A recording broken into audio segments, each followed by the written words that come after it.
Baik. Ada di antara mereka yang berdoa.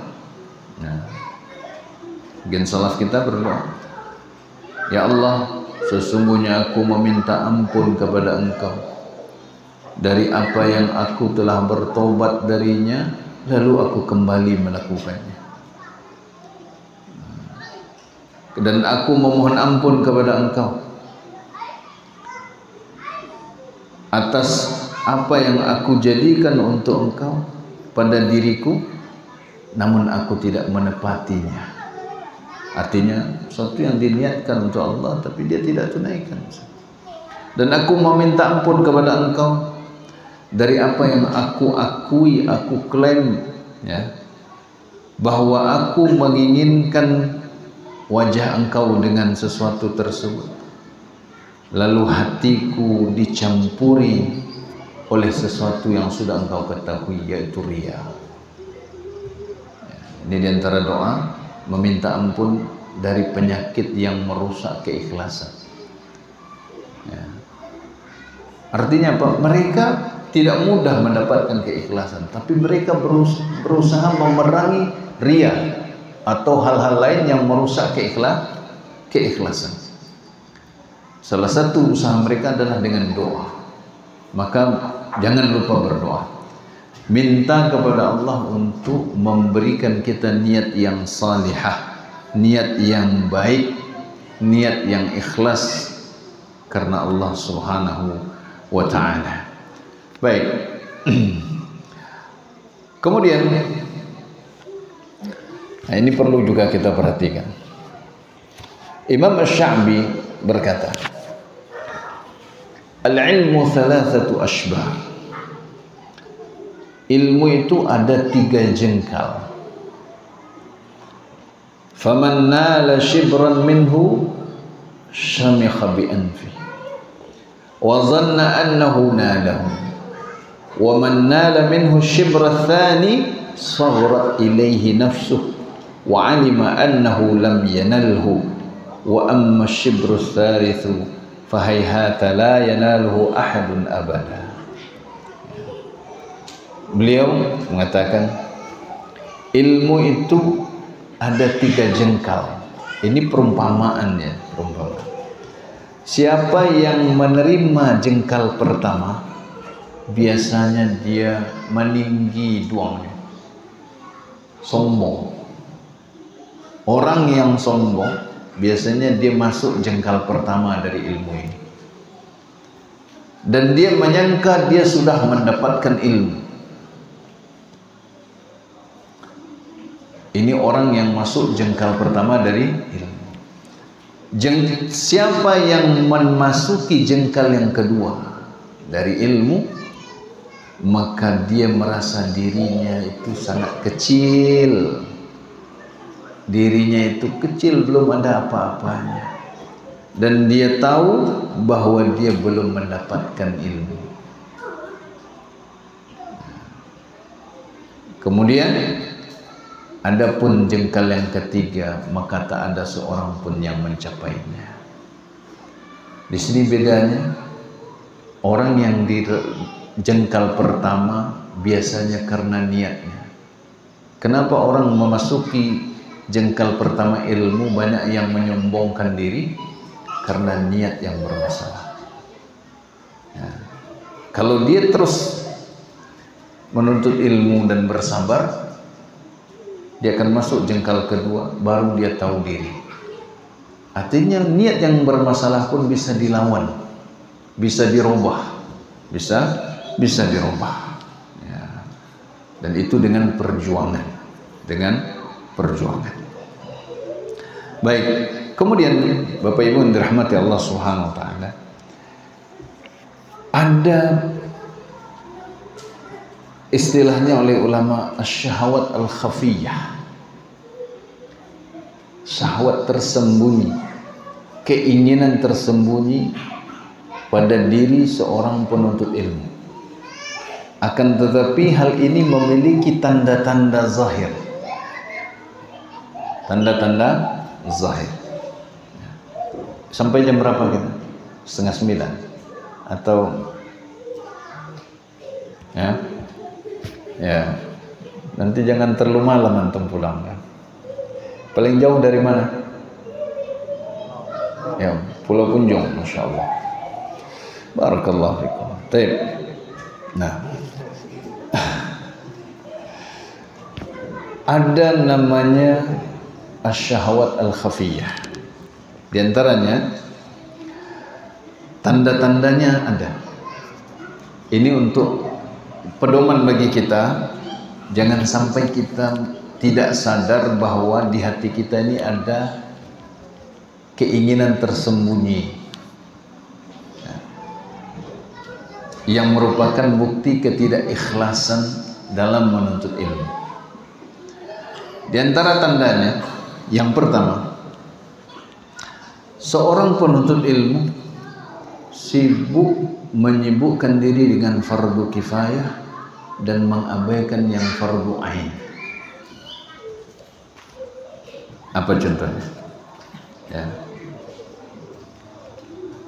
Dia belajar tapi dia sibuk menilai orang, memperbaiki orang. Dia lupa memperbaiki dirinya. Padahal memperbaiki dirinya adalah fardu ain. Memperbaiki orang fardu kifayah. Kalau sudah ada yang berilmu yang melakukan, sudah gugur kewajiban. Banyak enggak orang menuntut ilmu seperti ini? Banyak. Dia nuntut ilmu, kerjanya nilai orang. Orang begini ini, seharusnya ustaz begini, ustaz begitu, ustaz begini, ustaz begitu. Dia sendiri hancur-hancuran. Dia tidak memperbaiki dirinya.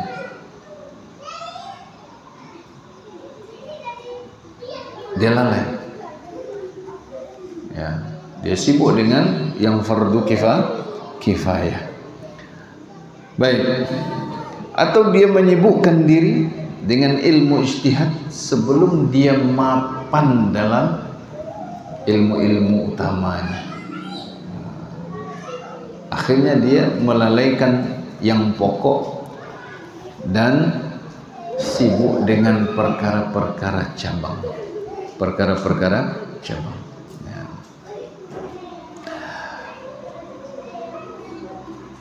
Ada seorang ulama ya, mengatakan dalam kitabnya Mukhtasar Minhajil Qasidin, Imam Ibnu Qudamah ya, Al-Maqdisi. Beliau mengatakan, wa anta tajidul faqiha yatakallamu fi az-zihari wal li'ani was-sabki war-ramyi wa yufarri'u at-tafri'at allati tamdi ad-duhur wa la yahtaju ila mas'alatin minha wa la yatakallamu fil ikhlas wa la yuhadhdhiru min ar-riya' wa hadha 'alayhi fardu 'ain li'anna fi ihmalihi halakahu wal awwal fardu kifayah walau annahu su'ila 'an 'illati tarkil munaqashati lin-nafsi fil ikhlas war-riya'i lam yakun lahu jawab. Nah, coba sebelum kita jelaskan, ini bukan berarti ilmu lain tidak penting, tidak. Tapi kita harus tahu skala prioritas, mana yang lebih diutamakan, mana yang didahulukan, mana yang dibelakangkan. Ya. Beliau mengatakan artinya, engkau mendapati seorang ahli fikih berbicara tentang hukum zihar, hukum li'an, hukum berlomba, balik memanah, kemudian dia menjelaskan cabang-cabang permasalahan yang menghabiskan waktu sementara dia tidak membutuhkan ilmu tentang itu. Dia tidak butuh itu karena belum membutuhkannya, tapi dia membahasnya panjang-panjang. Dan namun dia tidak berbicara tentang keikhlasan, tidak memberikan peringatan dari bahaya riya, sementara ikhlas itu adalah fardu ain atasnya. Meninggalkan riya fardu ain baginya, karena kalau dia mengabaikan keikhlasan maka itu adalah kebinasaan baginya. Kalau dia tidak waspada dengan riya yang bagaikan langkah semut hitam di atas batu hitam di malam yang kelam. Kalau dia tidak punya ilmu tentang riya, maka dia akan mudah tertipu oleh riya. Ya. Kalau dia mengabaikan keikhlasan, itulah kebinasaannya. Sementara tentang cabang-cabang fikih, ya, yang tidak dia butuhkan itu fardu kifayah. Kalau dia tidak tahu, dia bisa tanya orang. Kita tentang muamalat nggak paham, bisa tanya. Tapi masalah ikhlas nggak bisa kita tanya orang lalu merubah niat kita, enggak. Kita minta tolong orang merubah niat kita, enggak. Kita yang harus memahaminya, kita harus mempelajarinya, kita yang berjuang untuk merubah niat kita ini. Maka memahami keikhlasan adalah fardu ain. Memerangi riya adalah fardu ain.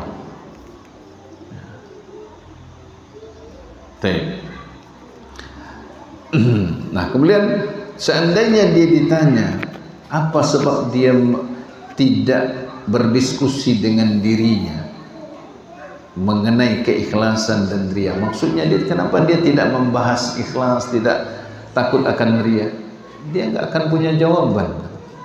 Ya. Jadi kalau seorang fokus kepada perkara yang fardu kifayah, maka dia dan mengabaikan yang fardu ain, maka dia tertipu. Banyak orang habis kajian dia sibuk bahas ngomongin ustaz fulan, ustaz fulan, ustaz fulan, ikhwan fulan, syekh fulan, ikhwan fulan, dan dia tidak pernah memeriksa dirinya. Ya. Maka orang-orang seperti ini melahirkan keributan dan keributan, perpecahan dan perpecahan. Baik, kemudian yang kedua, tanda-tanda yang kedua seorang punya masalah dalam niatnya ketika menuntut ilmu adalah al-jur'atu 'ala al-fatwa wa ta'ajjul at-tadris. Ya, berani berfatwa dan tergesa-gesa ingin tampil mengajar. Saat dia belum layak, ya, seperti di media sosial. Ya kan? Banyak sekali ahli fatwa, mufti media sosial, mufti medsos. Ternyata di dunia nyatanya dia nggak punya ilmu. Banyak apa banyak? Banyak. Makanya ribut terus. Ya nggak? Iya. Berani berfatwa. Imam Malik saja. Imam Malik rahimahullah, beliau dijuluki apa? Apa julukan beliau di Madinah itu? Bahkan julukan ini terkenal di dunia. Imam Daril Hijrah. Ya. Imam kampung hijrah, yaitu Madinah. Karena Madinah adalah Darul Hijratin Nabi SAW. Kalau ada Imam Malik di Madinah, yang lain nggak berani berfatwa. Luar biasa. Beliau adalah guru dari Imam Syafi'i rahimahumullah. Beliau mengatakan, aku ditanya tentang sesuatu, tapi aku tak berani menjawab sampai aku bertanya kepada guruku, kepada orang yang lebih berilmu dariku. Apakah aku sudah pantas menjawab pertanyaan ini? Ya. Jika mereka mengizinkan, aku jawab. Lalu sebagian orang bertanya kepada Imam Malik, bagaimana kalau mereka melarang engkau berfatwa? Ya. Kata Imam Malik, ya aku tidak akan berfatwa. Tidak pantas seseorang memandang dirinya layak untuk sesuatu, padahal orang yang lebih berilmu darinya mengatakan tidak. Lihat, ini adabnya. Nah, di antara ciri orang yang rusak niatnya, dialah berani dengan lancang berfatwa dan ingin segera tampil mengajar. Maka kita ini sudah mulai disusupi oleh orang-orang seperti ini, dengan cerita-cerita bombastis berisi dusta, mengaku ahli ilmu. Ya. Sebagian ada yang sudah saya temukan dan saya panggil. Namun ada yang tetap membangkang. Padahal dia tidak bisa apa-apa. Tapi berani tampil. Dan itu di Sumatera Barat. Ada berapa orang? Nantilah, jangan di live ini ceritanya kan. Di lain pula.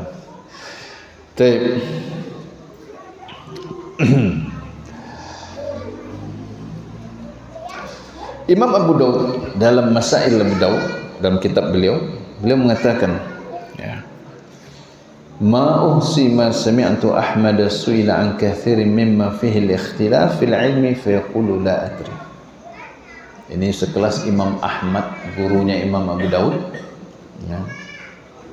Beliau mengatakan, tak terhitung olehku betapa seringnya aku mendengar Imam Ahmad ditanya tentang banyak perkara yang ada perselisihan di dalam perkara tersebut. Beliau mengatakan la adri, aku tidak tahu. Sementara orang-orang sekarang dia seakan-akan bisa menjawab segala sesuatu. Padahal baca Al-Quran saja belum lurus, baca hadis saja enggak lurus, bahasa Arab juga enggak bisa. Tapi fatwa di mana-mana. Tidak ada satupun pertanyaan kecuali dia menjawabnya. Bahkan orang bertanya kepada orang lain, dia yang menjawabnya. Ini terjadi di medsos enggak?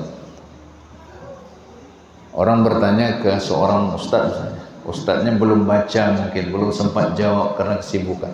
Datang orang, izin jawab. Wah, luar biasa keberaniannya. Ini masalah niat. Ada keinginan tersembunyi yang merusak niatnya, merusak hatinya. Para salaf kita saja tidak seberani itu. Imam Malik kalau gurunya mengatakan kau belum layak, beliau enggak berfatwa.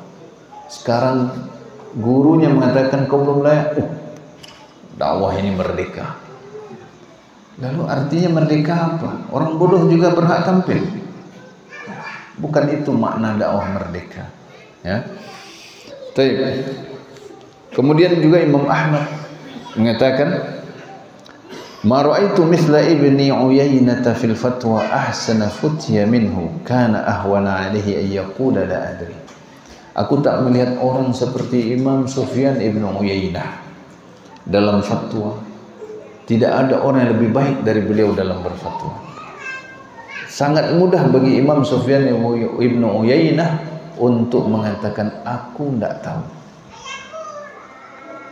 Padahal mereka adalah ulama-ulama umat ini, ulama ahli hadis, ahli agama. Tapi begitu ringan bagi mereka mengatakan tidak tahu, ya, karena mereka takut kepada Allah Azza wa Jalla. Baik, Imam Malik pernah ditanya. Abdurrahman ibn Mahdi menceritakan begini, ada seorang dari penduduk bagian barat, yaitu Maroko sekarang, Maghrib, ya, bagian barat wilayah Islam saat itu, bertanya kepada Imam Malik suatu masalah. Karena dahulu orang-orang ini melakukan perjalanan jauh untuk bisa bertemu para ulama. Ada yang pernah berjalan dari Andalus, Spanyol, melewati utara Afrika, kemudian ke Baghdad untuk menemui Imam Ahmad di Irak. Ribuan kilo itu, ya. Nah, orang ini jauh-jauh bertanya kepada Imam Malik tentang suatu masalah. Apa jawab Imam Malik? Faqala la adri. Imam Malik mengatakan la adri, aku tidak tahu. Lalu orang itu berkata, ya Aba Abdillah, taqulu la adri? Qala na'am. Wahai Abu Abdillah, ini kunyahnya Imam Malik, engkau mengatakan kau tidak tahu. Nah, kalau orang sekarang kan kalau disebut alim, wah ini orang alim, gelar ekonomisnya tinggi, S3 di sini, S3 di sana. Ini ustaz senior, ini sudah ubanan jenggotnya, kok mengatakan tidak tahu, kok ini enggak tahu. Dicela orang. Imam Malik saja tidak merasa berat mengucapkan la adri. Lalu engkau mengatakan la adri. Maksudnya ini memalukan kalau engkau seorang imam malah mengatakan enggak tahu. Kata Imam Malik, iya, aku enggak tahu. Fa ablik man wara'aka anni la adri. Sampaikan kepada orang di belakangmu, di negerimu, bahwa aku tidak tahu. Beliau tidak takut dikatakan tidak berilmu, karena memang beliau tidak tahu. Sekarang berat mengatakan tidak tahu itu. Saya pernah di inbox orang di medsos, lalu saya katakan saya tidak tahu. Apa katanya? Mirip ini. Masa antum nggak tahu? Antum kan ustadz, kata. Jadi kata, lah ustadz tuh nggak tahu segala sesuatu. Harus tahu segalanya? Enggak. Aduh, saya bilang. Padahal ini orang ngaji nih. Marah dia. Masa antum nggak tahu, kata. Antum kan ustadz, katanya. Ya Allah, saya katakan ustadz itu tidak berarti dia tahu segalanya. Nah, tapi kalau kawan-kawan yang sudah mengerti, Masya Allah, biasanya kalau ustaz-ustaz kita mengatakan tidak tahu, dia malah tetap memuji Allah SWT. Ya, alhamdulillah. Si ustaznya tidak ngomong serampangan. Ya. Memang berat itu. Nah, kalau gengsi kita tinggi karena niat yang salah, biasanya akan jawab semuanya. Semua masalah jawab, seakan-akan dia tahu segalanya. Nah. Baik, kemudian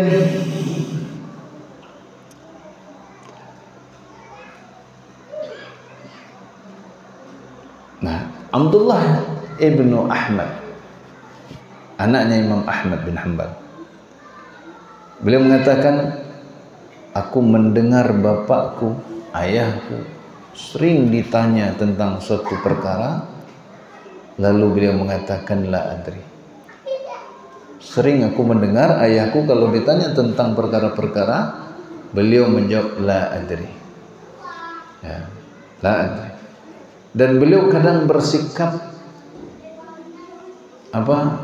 abstain dulu, bertawakuf, menahan diri kalau ada perbedaan pendapat, sebelum beliau memastikan mana pendapat yang lebih kuat menurut ilmu yang ada pada beliau.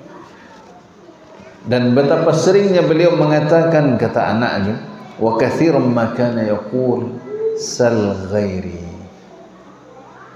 Luar biasa para ulama kita ini. Mereka ulama rujukan umat, tapi Masya Allah, ya, mereka sangat menjaga jangan sampai tergesa-gesa berfatwa, memberanikan diri, karena ini merusaknya.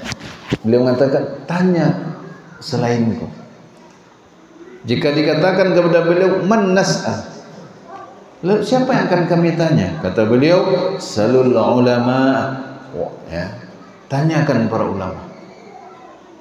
Namun beliau jarang menyebut nama, ya, jarang menyebut nama orang tertentu. Suruh tanya yang lain. Ya. Sementara kita sekarang kadang bangga kalau orang bertanya kepada kita, dan sedih kalau orang bertanya kepada selain kita. Para salaf kita dahulu selalu berusaha kalau tanya yang lain. So, bagaimana para sahabat radhiyallahu anhum? Ya. Lihat bagaimana Abu Musa al-Asy'ari radhiyallahu anhu, ketika melihat orang berzikir di masjid dengan dipimpin dan dengan hitungan tertentu dalam bentuk lingkaran-lingkaran. Beliau salah seorang ulama dari kalangan sahabat, tapi beliau tidak langsung berfatwa. Beliau temui yang lebih berilmu daripada beliau. Siapa? Abdullah bin Mas'ud radhiyallahu anhu. Aku tidak berani berkata sebelum mengetahui pendapat engkau. Ini luar biasa. ketawaduan Abu Musa al-Asy'ari. Beliau tahu bahwa beliau tidak sebanyak Abdullah bin Mas'ud dalam ilmu, maka beliau cari yang lebih tahu. Barulah beliau bawa Abdullah bin Mas'ud ke masjid. Ditegurlah orang-orang itu oleh Abdullah ibn Mas'ud radhiyallahu anhu. Abdurrahman ibn Abi Layla, beliau mengatakan, aku bertemu dengan 120 orang sahabat Rasulullah sallallahu alaihi wasallam di masjid. Tidak ada seorang pun dari mereka menyampaikan sebuah hadis kecuali dia ingin saudaranya saja yang menyampaikan hadis tersebut, sehingga dia tidak perlu menyampaikan. Ini sebab kenapa banyak hadis-hadis Nabi SAW disampaikan oleh sebagian kecil sahabat saja. Kenapa tidak banyak sahabat yang berebut menyampaikan hadisnya?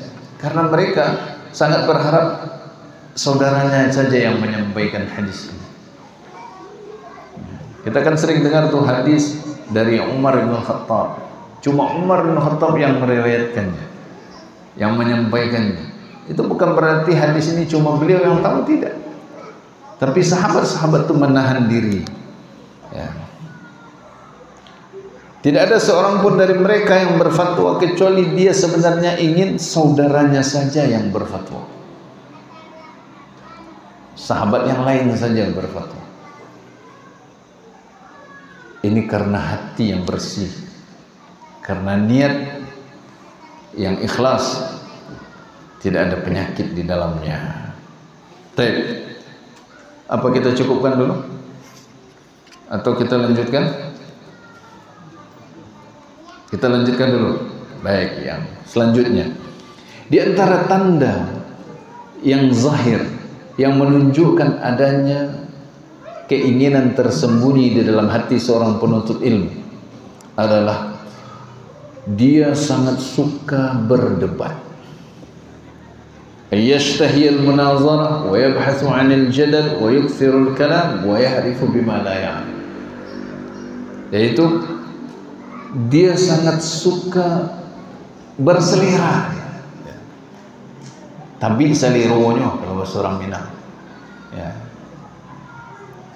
dia tiak ya liwan, ngiler dia berselera sekali untuk berdebat. Bahkan dia mencari perkara untuk diperdebatkan. Wah, bahasanya aja. Kalau bisa debat terus. Ya, banyak ngomong. Dan sering ngomong dengan sesuatu yang dia tidak ketahui, meracau. Karena apa? Kalau habis bahan dia harus mengarang. Akhirnya ngomong amburadul, ngalor ngidul kata orang Jawa. Ya. Ngalor ngidul, ngetan ngulon, ya. Nah, di Jawa ini arah itu pakai N semuanya. Ngalor ngidul, ngetan ngulon. Ya. Nah. Apa yang terjadi dengan ini? Perpecahan, permusuhan, debat. Dia nuntut ilmu ternyata untuk berdebat, ya, untuk mencari keributan, hanya omong dan segala macam. Allah Subhanahu wa taala berfirman, wa kana al-insanu aktsara syai'in jadala, dan manusia adalah makhluk yang paling banyak berdebat atau membantah. Padahal jaminan orang yang meninggalkan debat itu adalah surga, rumah di surga. Perhatikan sabda Nabi sallallahu alaihi wasallam, ana za'imun bi baitin fi rabadil jannati liman taraka al-mira'a wa in kana muhiqqan. Aku menjamin sebuah rumah di bawah surga, di dasar surga, atau sebagian menyebutkan di pinggir surga, ya, maksudnya di bagian bawah. Bagi siapa? Bagi orang yang meninggalkan perdebatan walaupun dia benar. Perhatikan Bapak Ibu, para ikhwan dan akhwat rahimani rahimakumullah. Meninggalkan debat saat salah lebih mudah daripada meninggalkan debat saat benar. Kadang kita emosi, awak enggak salah loh, saya enggak salah. Siapa yang meninggalkan debat padahal dia benar, dijamin rumah di surga oleh Nabi SAW. Tapi secara teori ini mudah, realitanya susah. Buktinya kawan-kawan kadang-kadang masih terpancing di medsos kan, komentar di status, emosi anal saja. Ya. Kalau orang Minang terbit bahasa saya dibuatnya, ya sabar. Ya, itu jaminan rumah surga ini. Ya kan? Akhirnya bikin satu. Bukannya makin adem, kita malah makin susah. Fokus kita bukan lagi beramal soleh, akhirnya kita melayani orang.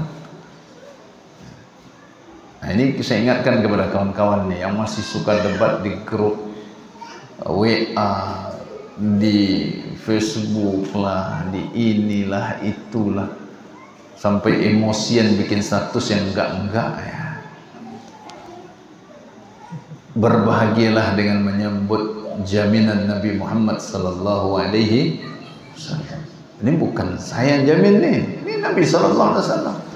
Beliau mengatakan ana zaim, aku jamin. Ya. Sebuah rumah di surga di bagian bawah bagi orang yang meninggalkan debat walaupun dia benar, wa in kana muhiqqan, walaupun dia benar. Ini memang berat prakteknya. Ya. Siapa yang ikhlas, dia akan berharap rumah itu untuknya. Maka dia dengan mudah meninggalkan perdebatan walaupun dia benar. Ini salah satu rahasia kenapa ustaz-ustaz banyak tidak melayani orang-orang yang ingin berdebat dengan mereka. Apalagi debatnya tidak ada gunanya. Para ustaz sibuk berbuat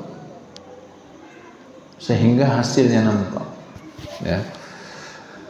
Dan aku jamin sebuah rumah di tengah surga bagi orang yang meninggalkan dusta walaupun bercanda.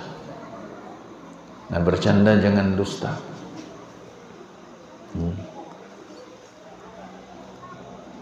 Apalagi kepada teman-teman kita ini, untuk membuat orang tertawa. Bercanda itu bercanda saja yang benar. Banyak kok bisa kita bercanda dengan jujur, bisa. Bisa. Nabi SAW pernah mencandai seorang wanita tua. Wanita ini bertanya, apakah aku bisa masuk surga? Kata Nabi SAW, tidak masuk surga wanita tua. Nangis.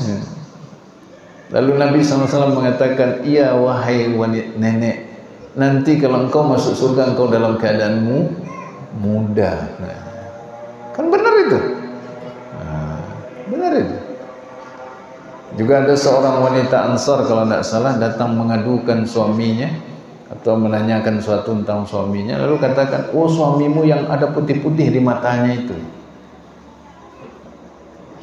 Kan iya tuh, kan tidak mungkin mata itu hitam semua, ya kan? Nah, ada seperti itu candanya, boleh ya.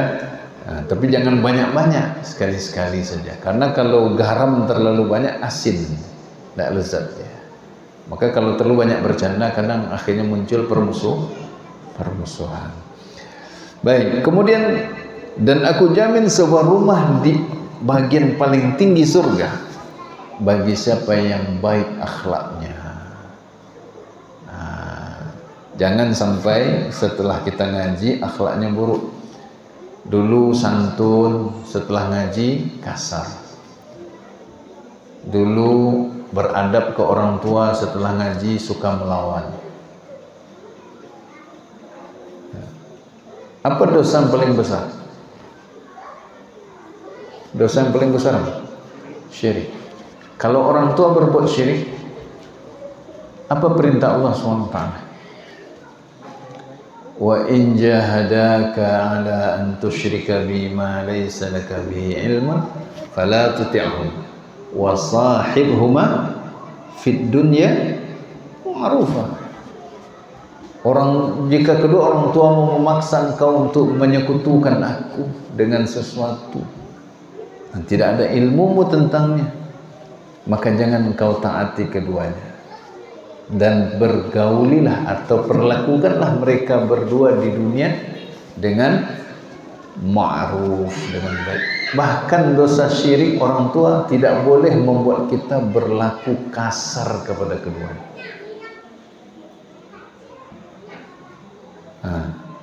Iya Pak ya.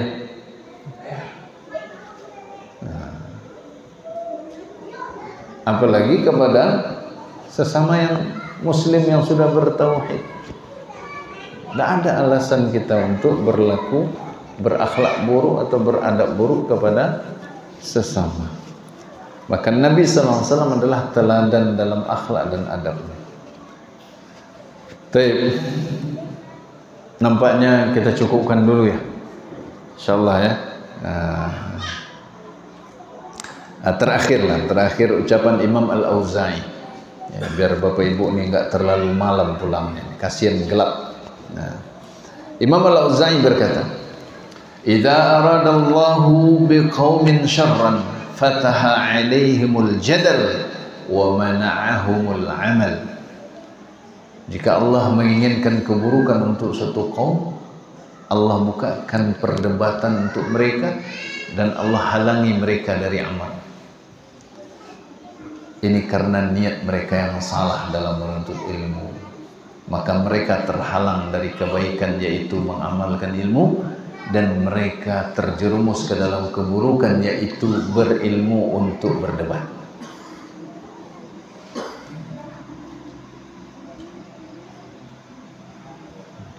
Maka orang yang terus berdebat hatinya keras, tak bisa dapat masukan, nasihat, dan tidak pernah merasa salah, dan dia sibuk dengan itu, bahkan amalnya mungkin hampir tak ada ya, dengan ilmunya, karena niatnya yang salah. Maka Allah hukum mereka dengan menutup pintu amal dari mereka, dan terbukalah pintu jadal, yaitu pintu perdebatan dan gontok-gontokan. Dan sekarang pintu ini jauh lebih besar terbuka untuk kita. Dahulu para ulama terdahulu tidak bisa berdebat kecuali harus bertemu tatap muka. Sekarang orang bisa berdebat bahkan bukan begini tapi begini, siang malam, pagi sore, tiap hari, bahkan makin dijawab makin bertambah panjang. Lalu yang terjadi apa? Bukan lagi debat ilmiah tapi caci maki. Caci maki. Maka siapa yang lurus niatnya, mudah baginya meninggalkan perdebatan. Yang masih belum tahan, hasibu anfusakum, hisablah. Karena kita masih ingin manusia ini ridho dengan kita jawab juga. Akhirnya nggak selesai-selesai, ya kan? Abaikan saja, fokuskan diri kita untuk beramal, menuntut ilmu, mengamalkan ilmu, berjuang menyebarkan agama Allah. Insya Allah dengan itu kebaikan akan kita dapatkan, karena semua kebaikan berangkat dari niat yang baik.